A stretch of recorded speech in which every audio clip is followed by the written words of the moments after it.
Hello everyone, আসসালামু আলাইকুম। আমাদের বাসায় সবার রোজা থাকলেও পিচ্চিটা তো রোজা নেই। এখন সকালবেলা ঘুম থেকে উঠে বলতেছে, আপু আমি কী খাবো। তো তার জন্য চলে গেলাম রান্না করতে। যেই বলা সেই কাজ। ভাবতেছিলাম কি রান্না করব, হঠাৎ মাথায় চলে আসলো যে টমেটো দিয়ে ঝাটকা মাছ ভুনা করি।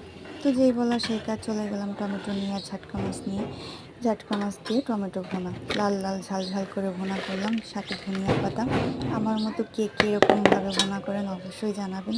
আর আমার এই ভুনাটা আমাদের বাসার সবাই অনেক পছন্দ করে, আর আমারও খেতে অনেক ভালো লাগে। আর আজকে পিচ্চিটা খেয়ে বলতেছিল, আপু রান্নাটা আজকে অনেক মজা হয়েছে, অনেক ইয়াম্মি হয়েছে। আমি তো অনেকগুলো ভাত খেয়েছি।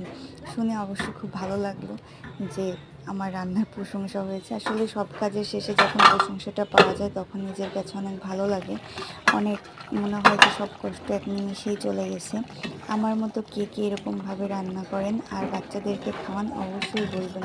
আমি আবার ছোটো রানীর কথা ফেলতে পারি না। ছোটো রানী যখনই বলে যে আপু এটা খাবো ওটা খাবো, তখনই তাকে করে দেওয়ার চেষ্টা করি। কারণ ছোটো মানুষ তো, আমি তো বড় আপু, আমার কাছেই তো আবদার করবে, তাছাড়া কার কাছে আবদার করবে।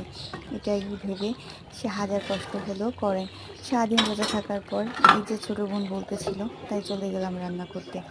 কিন্তু সবথেকে বেশি ভালো লেগেছে যে ও রান্নাটা খাওয়ার পরে বলতেছিল, আপু অনেক মজা হয়েছে, অনেক মজা হয়েছে।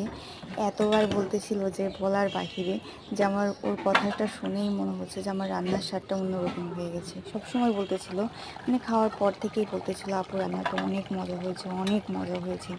তো আমার মতো এরকমের কে কে রান্না করেন আর আর কার ছোটো বোনদেরকে এভাবে রান্না করে খাওয়ান অবশ্যই কমেন্টে জানাবেন। আর আজকে আমার রান্নাটা কেমন হয়েছে অবশ্যই কমেন্টে জানাবেন।